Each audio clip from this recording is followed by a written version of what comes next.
નમસ્કાર મિત્રો, હું છું હિતેશ બાવરવા ને તમે જોઈ રહ્યા છો મારી ચેનલ helpingujarati। મિત્રો, આજના વિડીયોમાં આપણે સરકાર દ્વારા ચલાવવામાં આવતા સેવા સેતુ કાર્યક્રમ વિશે માહિતી મેળવીશું। મિત્રો, ગુજરાત રાજ્ય સરકાર દ્વારા દર વર્ષે આ કાર્યક્રમ ચલાવવામાં આવે છે, જેમાં નીચે મુજબની તમે અહીંયા જોઈ શકો છો તેવી 57 સેવાઓ તમને ઘર બેઠા મળે છે। સેવા સેતુ કાર્યક્રમ દ્વારા 99.81% અરજીઓ સ્થળ ઉપર જ નિકાલ કરવામાં આવે છે। મિત્રો, આ કાર્યક્રમની અંદર ઘણી બધી એવી સેવાઓ છે જે તમારા ઘર આંગણે સોલ્યુશન મળી જાય છે।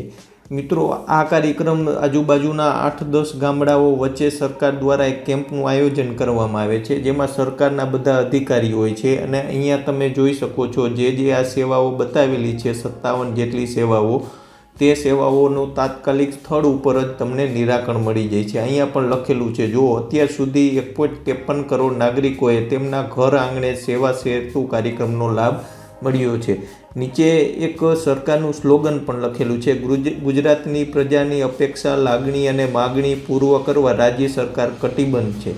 મિત્રો, આ કાર્યક્રમ વિશે તમે અજાણ હોય તો અહીંયા આપેલી છે એવી 57 સેવાઓ તમે જોઈ શકો છો। આધાર કાર્ડ, રાશન કાર્ડમાં નામ દાખલ કરવા, રાશન કાર્ડમાં નામ સુધારવા, કુંવરબાઈનું મામેરું, આવી રીતે અલગ અલગ પ્રધાનમંત્રી સુરક્ષા વીમા યોજના, મા અમૃતમ કાર્ડ, એવી લગભગ બધી સેવાઓનો સમાવેશ થઈ જાય છે। આવી 57 જેટલી સેવાઓ છે જેનો તમને સેવા સેતુ કાર્યક્રમ દ્વારા સ્થળ ઉપર જ નિકાલ કરવામાં આવે છે।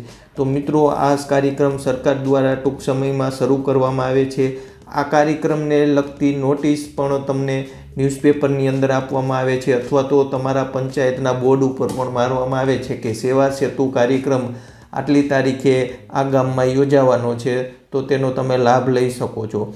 વૃદ્ધ પેન્શન યોજના, અહીંયા ઘણી બધી યોજનાઓના નામ છે, તમે અહીંથી વિડીયો પુશ કરી આ યોજનાઓમાં તમે જે સેવાઓ મેળવી શકો છો, જે યોજના છે એનો લાભ મેળવી શકો છો, એનું લિસ્ટ અહીંથી વિડીયોને પુશ કરી તમે જોઈ શકો છો। આની અંદર તમે અમુક સેવાઓ ઘણી બધી એવી હોય છે જેના માટે આપણે તાલુકા પંચાયતે કે સેવા સદને ધક્કા ખાવા પડતા હોય છે, તો પણ આપણા પ્રશ્નનું સોલ્યુશન મળતું નથી।